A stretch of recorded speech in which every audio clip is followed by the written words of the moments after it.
زمن جميل كان فيه سمونا. السلام عليكم ورحمة الله وبركاته. الحمد لله وحده، والصلاة والسلام على من لا نبي بعده، وعلى آله وصحبه أجمعين. মাযহাবে হানাফি research সেন্টারের পক্ষ থেকে সমস্ত শ্রোতাদেরকে জানাচ্ছি আন্তরিক মোবারকবাদ। আলহামদুলিল্লাহ, আল্লাহ তাআলার অশেষ শুকরিয়া যে আল্লাহ রাব্বুল আলামিন আমাদেরকে একটি দ্বীনের মহান খেদমত করার জন্য তৌফিক দান করেছেন। আজকে আমাদের আলোচনার বিষয় হলো বেদাত কাকে বলে, বেদাত কি, এ সম্পর্কে আমরা জানব। আসুন, এ সম্পর্কে আলোচনা করতে গেলে সর্বপ্রথম আমাদের জানতে হবে যে বেদাতের শাব্দিক অর্থ কি, বেদাতের পারিভাষিক অর্থ কি। শাব্দিক অর্থে বেদাত কাকে বলা হয় আর পারিভাষিক অর্থে বেদাত কাকে বলা হয়। শাব্দিক অর্থে এবং পারিভাষিক অর্থে বেদাত যাকে বলা হয়, এই দুই অর্থের মাঝে কি পার্থক্য রয়েছে, এই দুই অর্থটা বুঝার উপরে আমাদের সামনের আলোচনাগুলো নির্ভরশীল। এই জন্য এই বিষয়টা আমাদের খুব খেয়াল করে শুনতে হবে। যেহেতু বর্তমান বেদাতের বিষয়টা আমাদের মাঝে এই জন্য আমরা এনেছি, বর্তমান সময়ে মুসলমানদের মাঝে কোনো কাজ করতে গেলে দেখা যায় কিছু লোক আছে যারা বলতে থাকে যে এই কাজটা বেদাত, এটা করা যাবে না। এরকম বেদাত বলে ঢালাও ভাবে বহুত কাজকে তারা, অনেক কাজকে ইসলাম থেকে বাদ দিয়ে দিচ্ছে। আবার কিছু সংখ্যক লোক এরকম রয়েছে যারা ধর্মের কোনো বিষয়কে পরোয়া না করে, ধর্মের স্বার্থকে পরোয়া না করে নিজেদের কিছু স্বার্থে দেখা যাচ্ছে যে এরকম অনেক কাজকে ইসলামের ভিতরে দাখিল করে ফেলেছে, এরকম অনেক কাজকে ইসলামের ভিতরে অনুপ্রবেশ ঘটিয়েছে, যে কাজগুলো আসলেই ইসলাম সাপোর্ট করে না, যেগুলো বাস্তবিক পক্ষে বেদাত। আমরা যদি বেদাতের শাব্দিক অর্থ, পারিভাষিক অর্থ, বেদাতের পরিচয় কি, এগুলো যদি জানতে পারি, তাহলে আমাদের একটা মেসেজ আমরা এখান থেকে গ্রহণ করতে পারবো যে আসলে ইসলামের ব্যাপারে কোন কাজগুলো বেদাত হবে, কোন কাজগুলো বেদাত হবে না, এটা আমরা সংজ্ঞা থেকে আমরা জানতে পারবো। আসলে আমরা সর্বপ্রথম জানবো বেদাত কাকে বলে। দেখুন, সুপ্রসিদ্ধ আরবি অভিধান আল মুগরিব, যার প্রথম খণ্ডের 112 নম্বর পৃষ্ঠাতে আছে, আল বিদাতু ইসমুন মিন ইবতিদাইল আমরি ইযা ইবতাদাহু ওয়া আহদাসাহু। বিদাত এটা ইবতিদা থেকে নির্গত, যার অর্থ হলো নতুন জিনিস আবিষ্কার করা। ইযা ইবতাদাহু ওয়া আহদাসাহু, অর্থাৎ যখন কোনো জিনিসকে নতুন ভাবে আবিষ্কার করলো অথবা এটাকে নতুন করে শুরু করলো, সেটাকে বেদাত বলা হয় শাব্দিক অর্থে। সুম্মা গালাবা আলা মা হুয়া জিয়াদাতুন ফিদ দীনি আও নুকসানুম মিনহু, তারপরে এটা, এই শব্দটি দ্বীনি বিধানে কোনো সংযোজন অথবা বিয়োজনের ক্ষেত্রে দেখা গেছে এই বেদাত শব্দটাকে ব্যবহার করা হয়। এই আল মুগরিব গ্রন্থের মুসান্নিফ রাহমাতুল্লাহ আলাইহির ভাষ্য মোতাবেক যেটা আমরা বুঝতে পারি যে বেদাত এটা ইবতিদা থেকে নির্গত, অর্থাৎ যখন কোনো জিনিসকে নতুন আবিষ্কার করা হয় সেটাকে বেদাত বলা হয়। কিন্তু এখানে শেষে যেই সংজ্ঞাটার শেষে যে কথাটা আসছে যে পরবর্তীতে এটা ধর্মীয় বিষয় বা দ্বীনি বিষয়ে কোন জিনিসকে নতুন করে যখন আবিষ্কার করা হয় অথবা কোনো ধর্মীয় জিনিস থেকে, ধর্মীয় বিষয় থেকে কোনো জিনিসকে, কোনো বিষয়টাকে বাদ দিয়ে দেওয়া, কোনো জিনিস বর্ধিত করা, বাড়ানো অথবা তার থেকে কমিয়ে ফেলা, এই দুটোটা জিনিসকেই বেদাত বলা হয়ে থাকে। এরপরে দেখবো যে বেদাত সম্পর্কে ইমাম নববী রাহমাতুল্লাহি আলাইহি কি বলেছেন। দেখুন, ইমাম নববী রাহমাতুল্লাহি আলাইহি, যিনার মৃত্যু 675 হিজরিতে, তিনি মুসলিম শরীফের শরহ সহিহুল মুসলিম বিশারহিন নববী রাহমাতুল্লাহি আলাইহি, দেখুন এটার খণ্ড নম্বর 6 এবং পৃষ্ঠা নম্বর 154, এখানে ইমাম নববী রাহমাতুল্লাহি আলাইহি বলতেছেন যে আহলুল লুগা যারা, ভাষাবিদ যারা, তারা বেদাতের শাব্দিক অর্থ এইভাবে করেছেন যে কুল্লু শাইইন উমিলা আলা গায়রি মিসালিন সাবিক, নব আবিষ্কৃত বা পূর্বের নমুনা কোন মডেল বা কোনো পূর্বের নমুনা ছাড়া কোনো জিনিসকে আবিষ্কার করা, এটাকে বেদাত বলা হয়। ইমাম নববী রাহমাতুল্লাহি আলাইহি এই সংজ্ঞা শাব্দিক অর্থ থেকে যেটা আমরা বুঝতে পারি যে উনি যে কথাটা তার কিতাবে এনেছেন যে পূর্ব থেকে কোনো মডেল, অর্থাৎ যখন থেকে এটা শুরু হয়েছে তার আগে এর কোনো নমুনা নাই, এর কোনো নজির নাই, নজির ছাড়া কোনো নমুনা ছাড়া একটা জিনিসকে ব্যবহার করা, একটা জিনিসকে শুরু করে দেওয়া, সেটাকে শাব্দিক অর্থে বেদাত বলা হয়ে থাকে। এরপরে আমরা দেখব যে আল্লামা হাফিজ ইবনে হাজার আসকালানী রাহমাতুল্লাহি আলাইহি, যার মৃত্যু 852 হিজরিতে, তিনি সহিহুল বুখারী, বুখারী শরীফের শরহ লিখেছেন ফাথুল বারীর 4 খণ্ডের পৃষ্ঠাতে উনি বলতেছেন, আল বিদআতু আসলুহা মা আহদাসা আলা গায়রি মিসালিন সাদিক। ভিত্তিহীন কোন জিনিস নতুন করে শুরু করার নাম বিদআত। এই সংজ্ঞা থেকে আমরা যেটা বুঝতে পারি যে যার কোনো ভিত্তি নেই, এরকম কোন নতুন জিনিসকে, যার কোনো আসল নেই, ভিত্তি নেই, এরকম কোন জিনিসকে নতুন করে আবিষ্কার করা, নতুন করে শুরু করে দেওয়া, শাব্দিক অর্থে এটাকে বলা হয় বিদআত। আমরা এতক্ষণ শাব্দিক অর্থে বেদাত কাকে বলা হয় এটা সম্পর্কে জানলাম। সমষ্টিগতভাবে আমরা যে শাব্দিক অর্থ এখান থেকে পাই, সেই হিসাবে বেদাতের শাব্দিক অর্থটা এইভাবে করতে পারি আমরা, পূর্বের নমুনা ব্যতীত নতুন কোন জিনিসকে আবিষ্কার করা অথবা কোন পূর্বের থাকা বিষয়কে বাদ দিয়ে দেওয়া, এটাকে বলা হয় বেদাত। তাহলে বেদাতের শাব্দিক অর্থে আমরা বুঝতে পারি যে ভালো হোক মন্দ হোক, যেটাই হোক না কেন, কোন জিনিসকে নতুন করে আবিষ্কার করা অথবা বাদ দিয়ে দেওয়াকে বলা হয় বিদআত। আসলে আমরা এখন জানব পারিভাষিক অর্থে বেদাত কাকে বলা হয়। আসলে যে কোনো শব্দের শাব্দিক অর্থটা তার জন্য মূল উদ্দেশ্য নয়, মূল উদ্দেশ্য হলো পারিভাষিক অর্থটা। পারিভাষিক অর্থটাই মূলত তার সম্পূর্ণ বিষয়টার উপরে দালালত করে, যে সেটা কি হবে, এই জিনিসটা, এই শব্দটা দ্বারা কি বোঝানো হয়েছে, এটা তার পারিভাষিক অর্থের উপরে নির্ভর করে। সম্পূর্ণ বিষয়টা নির্ভরশীল হয় পারিভাষিক অর্থের উপরে। এই জন্য আমরা দেখব যে পারিভাষিক অর্থে বেদাত কাকে বলা হয়। বিশিষ্ট হাদিস বিশারদ আল্লামা বদরুদ্দিন আইনি রহমাতুল্লাহি আলাইহি, যার মৃত্যু 855 হিজরি, তিনি তার বুখারী শরহ ব্যাখ্যা গ্রন্থে উমদাতুল কারীর ভিতরে বেদাতের পারিভাষিক সংজ্ঞা এইভাবে লিখেছেন, দেখুন, আল বিদআতু ফিল আসলি ইহদাসু আমরিন লাম ইয়াকুন ফি জামানি রাসূলিল্লাহি সাল্লাল্লাহু আলাইহি ওয়াসাল্লাম। বিদআত মূলত এমন নব উদ্ভাবিত জিনিস বা এমন নব আবিষ্কৃত একটি জিনিস যা রাসূল করিম সাল্লাল্লাহু আলাইহি ওয়াসাল্লামের যুগে বিদ্যমান ছিল না। তাই নবীর জমানায় যে জিনিসটা বা যে প্রচলনটা বা যে আমলটা জারি ছিল না, ওই আমলটাকে নবী করিম সাল্লাল্লাহু আলাইহি ওয়াসাল্লামের জমানার পরে এসে সূচনা করা হয়েছে, শুরু করা হয়েছে, নতুন করে আরম্ভ করা হয়েছে, ওই কাজকে বলা হয় বিদআত। এরপরে আমরা দেখব হাফিজ হাদিস আল্লামা ইবনে হাজার আসকালানী রাহমাতুল্লাহি আলাইহি, যার মৃত্যু 852 হিজরি, বুখারী শরীফের তার একটি সুপ্রসিদ্ধ যে গ্রন্থ উনি লিখেছেন ফাথুল বারী কিতাবে উনি বেদাতের পূর্ণ সংজ্ঞা এইভাবে এনেছেন, আল বিদআতু আসলুহা মা আহদাসা আলা গায়রি মিসালিন সাদিক ওয়া তুতলাকু ফি শারঈ ফি মুকাবিল সুন্নাহ ওয়া ফাতাকুনু মাযমুমাতুন। বেদাতের আসল বা বেদাতের মূল হলো পূর্বের কোন নমুনা ছাড়া যেটাকে রচনা করা হয়েছে বা শুরু করা হয়েছে। ওয়া তুতলাকু ফি শারঈ ফি মুকাবিল সুন্নাহ, আর শরীয়তে বেদাত শব্দটিকে সুন্নতের বিপরীতে ব্যবহার করা হয়। অর্থাৎ সুন্নত যেটা, সুন্নতের বিপরীত কোনো কাজ যেটা হবে সেটাকে বেদাত বলা হবে। ফাতাকুনু মাযমুমাতুন, সুতরাং সেটা মাযমুম, নিন্দনীয় হবে। হাফিজ হাদিস আল্লামা ইবনে হাজার আসকালানী রাহমাতুল্লাহি আলাইহি বেদাতের সঙ্গে এইভাবে দিয়েছেন যে নতুন কোন জিনিসকে আবিষ্কার করা যার কোনো মূল ভিত্তি ছিল না, কিন্তু নতুন করে আবিষ্কার করা হয়েছে, সেটাকে বেদাত বলা হয়।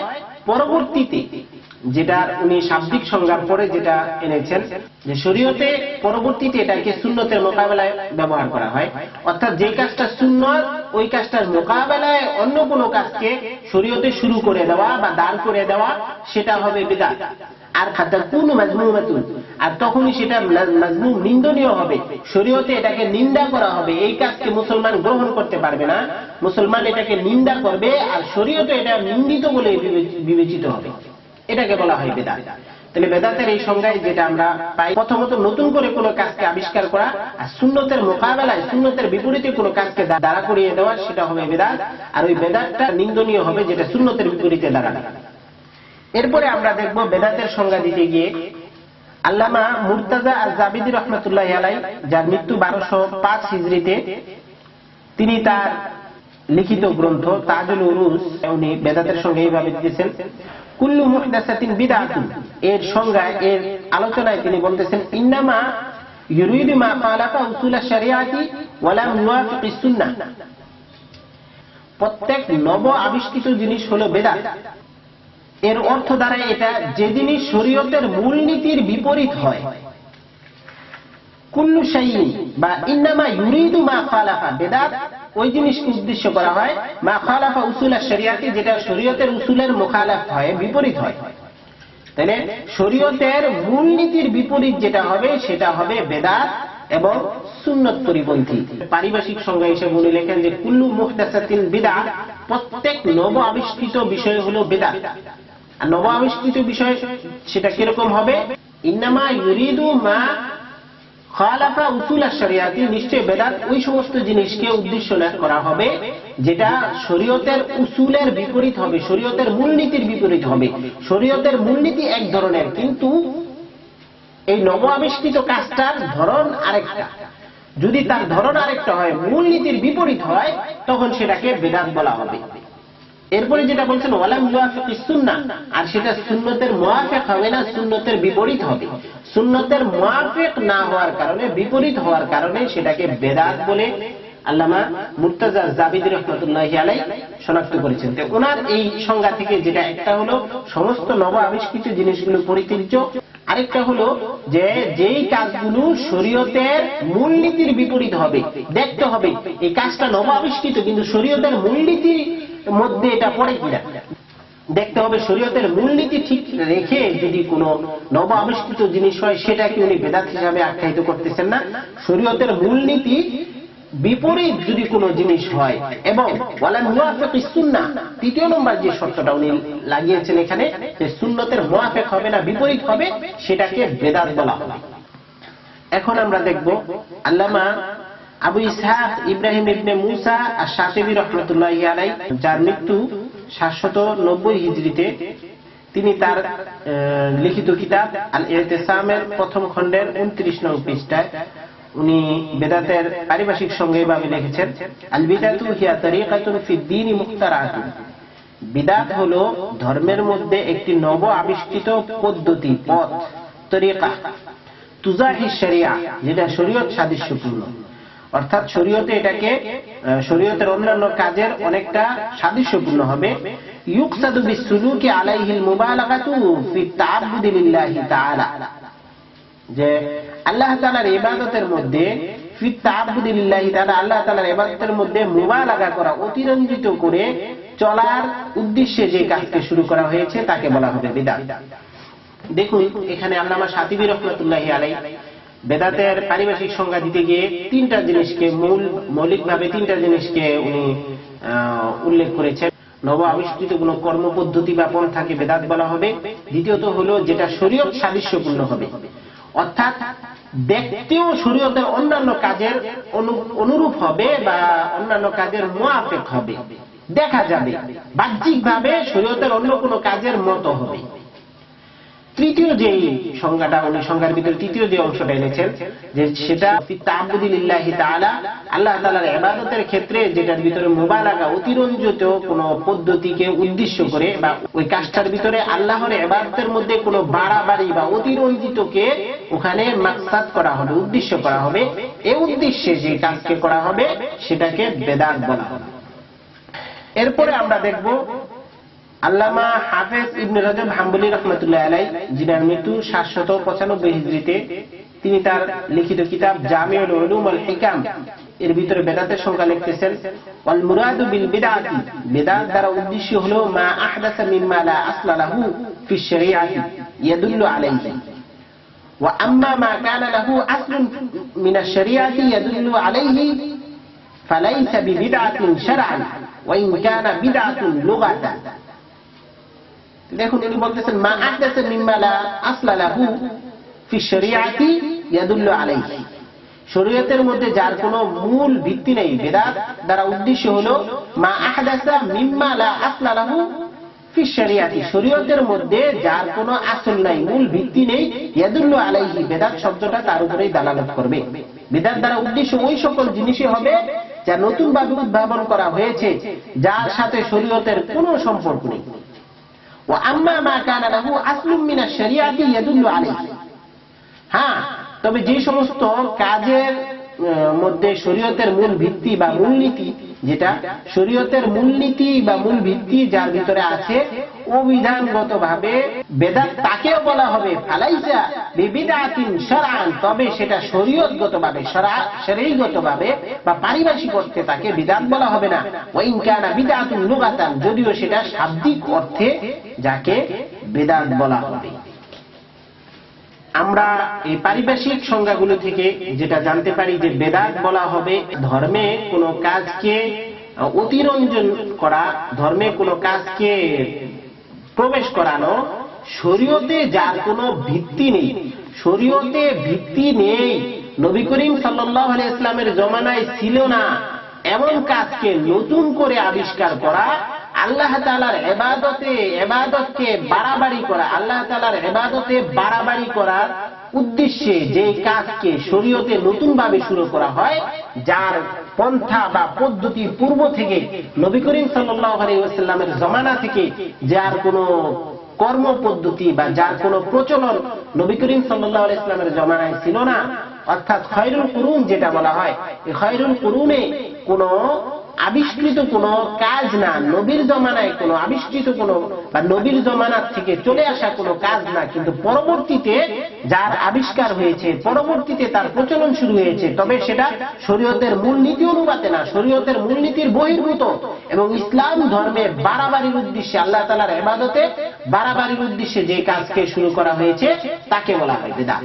তাহলে বেদাতের আমরা এই পারিভাষিক সংজ্ঞা থেকে যে জিনিসটা আমরা জানতে পারি যে ধর্মের নামে মন গড়া কোনো কাজ করা, নতুন কোনো কাজকে আবিষ্কার করা, যেটার কোনো মূল ভিত্তি শরীয়তের সাথে কোনো সাদৃশ্যপূর্ণ না, সাদৃশ্যপূর্ণ হলেও বাড়াবাড়ির উদ্দেশ্যে যেটা করা হয়েছে মূলনীতি থেকে বাহিরে, এরকম কাজকে বলা হবে বিদআত। মূল কথা হলো যে ধর্মের ভিতরে নতুন করে কোনো কাজকে আবিষ্কার করতে হবে কেন? এটা কি কোনো হিন্দু ধর্ম বা খ্রিস্টান ধর্ম যেটার ভিতরে কিছুদিন পর পর আপডেট হবে, নতুন করে আসবে, কোনো কিছু আসতে হবে? আল্লাহ রাব্বুল আলামিনের মনোনীত ধর্ম না হওয়ার কারণে কিছুদিন পর পর এটাকে আপডেট করতে হবে, নতুন করে নতুন ভার্সন আনতে হবে। যেমন আমরা জানি যে অন্যান্য ধর্মের ধর্মগ্রন্থগুলোর ভিতরে ওল্ড ভার্সন, নিউ ভার্সন থাকে, নতুন করে পরিবর্তন করে আবার ধর্মকে নতুন করে সাজানো হয়ে থাকে, যেটা মানুষের হাতে এর কর্তৃত্ব, কিছু পণ্ডিত, কিছু ধর্মীয় কিছু গুরুদের হাতে যার দায়িত্ব রয়েছে যে কিছুদিন পরে ধর্মকে নতুন করে আবিষ্কার করবে। যেহেতু ইসলাম ধর্ম এটা কোনো মানব রচিত ধর্ম নয়, আর এর ভিতরে মানুষের কোনো দখল নেই যে মানুষ এটার ভিতরে কিছুদিন পর পর মন চায় পরিবর্তন সাধন করবে, আর এরকমটা যদি কেউ মানুষ করে থাকে তাহলে ধর্মের ব্যাপারে তার একটি ব্যাখ্যা বা তার একটি তার কাজের দ্বারা আমরা একটি বিষয় যেটা বুঝতে পারি বা তার এই কাজের একটা উদ্দেশ্য আমরা এটা নিতে পারি যে আল্লাহ রাব্বুল আলামিন ধর্মকে পরিপূর্ণ করে দেননি, বা নবী করিম সাল্লাল্লাহু আলাইহি ইসলামের মৃত্যুবরণের সময় ধর্মকে পরিপূর্ণ করে দিয়ে দেওয়া হয়নি সাহাবেদের মাঝে। পরিপূর্ণ করে না দেওয়ার কারণে, দিয়ে দেওয়া না হওয়ার কারণে কিছু মানুষের বা পরবর্তী জমানায় কিছু মানুষ যারা বিদআতি, তারা এই ধর্মের ভিতরে নতুন করে কিছু কাজ সাধন করে, কিছু কাজকে ঢুকিয়ে অনুপ্রবেশ ঘটিয়ে ধর্মকে আরো সুন্দর করেছেন, সৌন্দর্যমণ্ডিত করেছেন। তারা ধর্মকে পরিপূরক বা পরিপূর্ণকারী এরকমটা দেখা যায়। এইরকমটা কোন মানুষ যদি বেদাত করে বা বেদাতি কাজে লিপ্ত হয় তাহলে এটাই বুঝে আসে যে ধর্মটা অসম্পূর্ণ, কিন্তু সে নতুন করে ধর্মের ভিতরে কোনো কিছুকে আবিষ্কার ঘটিয়েছে যেটা ধর্মে কোনো মূল ভিত্তিতে বা মূলনীতিতে যার কোনো সম্পর্ক নেই। অথচ দেখুন আল্লাহ রাব্বুল আলামিন সূরা মায়েদার 3 নং আয়াতের ভিতরে স্পষ্টভাবে ঘোষণা করে দিয়েছেন, সাহাবায়ে কিরামদের প্রায় 1 লক্ষ বা 1.25 লক্ষ সাহাবায়ে কিরামের মাঝে নবী করিম সাল্লাল্লাহু আলাইহি ওয়াসাল্লামকে আল্লাহ রাব্বুল আলামিন সূরা মায়েদার 3 নম্বর আয়াত অবতীর্ণ করে দিলেন, আল ইয়াউমা আকমালতু লাকুম দীনাকুম ওয়া আতমামতু আলাইকুম নি'মাতি ওয়া রাদিতু লাকুমুল ইসলামা দীনা। হে নবী, আজ আমি আপনারা যারা এখানে আছেন প্রত্যেকের জন্য আকমালতু লাকুম দীনাকুম তোমাদের জন্য আমি তোমাদের দিনকে পরিপূর্ণ করে দিলাম। আজকে দিন পরিপূর্ণ হয়ে গিয়েছে, দিন আজকে পরিপূর্ণ। এই দিনের ভিতরে কোনো কমতি নেই, কোন জিনিস দিনে অনুপ্রবেশ ঘটানোর কোনো প্রয়োজন নেই, সমস্ত প্রয়োজনকে আজ পূরণ করে দেওয়া হয়েছে। ওয়া আতমামতু আলাইকুম নি'মাতি, আর আমার যে ধর্ম, আমার যে নিয়ামত, এই নিয়ামতটাকে তোমাদের উপরে পূর্ণ করে দিয়েছি। এই নিয়ামত যদি আমরা ধর্ম অর্থ নেই, তাহলে ধর্মকে আজ পরিপূর্ণ করে দেওয়া হয়েছে। পরিপূর্ণ আগে আকমালতু লাকুম পরিপূর্ণ করে দিয়েছেন এবং তামাম করে দিয়েছেন, একেবারে সম্পূর্ণ রূপে দিয়ে দিয়েছেন। ওয়া আতমামতু আলাইকুম নি'মাতি ওয়া রাদিতু লাকুমুল ইসলামা দীনা, আর তোমাদের জন্য আমি আল্লাহ ইসলামকে দ্বীন হিসাবে মনোনীত করে দিলাম। এই যে আল্লাহ রাব্বুল আলামিন এই আয়াত থেকে যেটা আমাদেরকে বুঝিয়ে দিলেন, এই আয়াতের মাধ্যমে ধর্ম এখন পরিপূর্ণ। এখানে নতুন কোনো জিনিস আবিষ্কার করা, নতুন কোনো জিনিস ধর্মের নামে মন গড়া কোনো কাজকে ঢুকিয়ে দেওয়া, এটা আর এখন চলবে না। এখন থেকে সমস্ত কিছু ক্লিয়ার, একদম স্পষ্ট, ধর্ম পরিপূর্ণ। এখানে আর কোনো জিনিসের অনুপ্রবেশ ঘটানোর কোনো সম্ভাবনা নেই। এই ঘোষণার পরে যদি ধর্মে কোনো নতুন কোনো কাজকে কেউ আবিষ্কার করে, তাহলে বোঝা যাবে যে আল্লাহ রাব্বুল আলামিনের এই আয়াত মিথ্যা, ধর্ম পরিপূর্ণ ছিল না। এখন নতুন করে বেদাতীরা আমাদের মাঝে ধর্মকে পরিপূর্ণ করতেছেন। আল-ইয়াযু বিল্লাহ, আল্লাহ তাআলাকে আমরা পানা চাচ্ছি যে এরকম কাজ, এরকম কোন ঘৃণিত কাজ যাতে আমাদের দ্বারা কখনো না হয়। অথচ দেখেন বিদআতের অসারতা সম্পর্কে হযরত হুযায়ফাতুল ইয়ামান রাদিয়াল্লাহু তাআলা আনহু বিদআতের অসারতা সম্পর্কে বলেন, কুল্লু ইবাদাতিন লাম ইয়াতাআব্বাদহা আসহাবু রাসূলিল্লাহি সাল্লাল্লাহু আলাইহি ওয়াসাল্লাম ফালা তাআব্বাদুহা, যে প্রত্যেক ইবাদত যেটা নবী করিম সাল্লাল্লাহু আলাইহি ওয়াসাল্লামের সাহাবারা করেনি, ওই প্রত্যেক ইবাদত যেগুলো নবীর সাহাবারা করেনি, ফালা তাআব্বাদুহা, সুতরাং তোমরাও ওই কাজকে করো না, সেগুলো থেকে ফিরে থাকো। কেননা ফাইনাল আউয়ালা লাম ইয়াদা লিল আখিরি মাকালান ফাত্তাকুল্লাহা ইয়া মা'শারাল মুসলিমিন। কেননা ফাইনাল আউয়ালা, কেননা প্রথম যারা ছিল, পূর্ব যুগের যারা আমাদের আকাবিরগণ, লাম ইয়াদা লিল আখিরি মাকালান, তারা পরবর্তীদের জন্য কোনো কিছু বাকি রেখে যাননি। ফাত্তাকুল্লাহা ইয়া মা'শারাল মুসলিমিন, হে মুসলমানগণ, তোমরা আল্লাহ তাআলাকে ভয় করো, যেগুলো পূর্বের যুগের সাহাবায়ে কিরামরা যেগুলোকে করেননি, যেগুলোকে ইবাদত হিসাবে তারা করেননি, তোমরাও সেগুলো করো না, সেগুলো থেকে দূরে থাকো। ওয়া খুযু তরিকা মান কানা ক্বাবলাকুম, আর তোমাদের পূর্ববর্তীরা যেই পথকে অবলম্বন করেছে, পূর্ববর্তী বলতে আসহাবুন নবী সাল্লাল্লাহু আলাইহি ওয়াসাল্লাম বা খায়রুল কুরুন যারা রয়েছে, এই খায়রুল কুরুনের লোকেরা যা কিছু করেছে তোমরাও সেগুলো করো। এটা থেকে আমরা আরেকটা বিষয় যেটা বুঝতে পারি, আল্লামা হুযায়ফাতুল ইয়ামান রাদিয়াল্লাহু তাআলা আনহু তিনি তার এই কথা থেকে যে জিনিসটা আমাদেরকে বুঝিয়ে দিয়েছেন, যেগুলো নবী করিম সাল্লাল্লাহু আলাইহি ওয়াসাল্লামের সাহাবারা করেননি, তোমরা সেগুলো করো না। হে মুসলমান সম্প্রদায়, তোমরা সেগুলো থেকে দূরে থাকো। কেন? কারণ তোমাদের পূর্ববর্তী যারা আকাবির রয়েছে, আকাবিররা এমন কোনো কাজ রেখে যাননি যেটা তোমাদের এখন নতুন করে করতে হবে ধর্মের নামে, এরকম কোনো কাজ তারা রেখে যাননি। সুতরাং তোমরা সেগুলোকে পরিত্যাগ করো, আল্লাহ তাআলাকে ভয় করো। এরপর উনি উনার কথার শেষ অংশে যে কথাটা আমাদেরকে বলেছেন যে তোমরা তোমাদের পূর্ববর্তীরা যে ধর্মীয় যে বিষয়গুলোকে যেভাবে রেখে গেছেন ঠিক সেভাবেই পালন করো, নতুন করে আর নতুন কোনো কিছু আবিষ্কার ধর্মের ভিতরে ঘটিও না। এখান থেকে আমরা এটাও বুঝতে পারি, ধর্মের নামে কোনো মন গড়া কাজকে দ্বীনের ভিতরে ধর্মীয় নাম দিয়ে ইবাদত মনে করে কোনো কাজকে করা যাবে না, ওগুলো পরিত্যাগ করতে হবে, ওগুলো থেকে আমাদের দূরে থাকতে হবে। আগামী পর্বে এই নিয়ে আলোচনা করব যে বেদাতের ক্ষতির দিকগুলো কি কি, বেদাতের অকল্যাণ আমাদের মাঝে কি কি আসবে, একজন বেদাতি কি কি সমস্যার সম্মুখীন হবে, এই সম্পর্কে আমরা আগামী পর্বে আলোচনা করব। আল্লাহ রাব্বুল আলামিন এই যতটুকু আলোচনা করা হলো আমাকে সহ যারা শ্রোতা রয়েছেন, প্রত্যেককে আল্লাহ রাব্বুল আলামিন এর উপর আমল করার তৌফিক দান করুক। ওয়া মা তৌফিকুনা ইল্লা বিল্লাহ। আসসালামু আলাইকুম ওয়া রাহমাতুল্লাহি ওয়া বারাকাতুহু।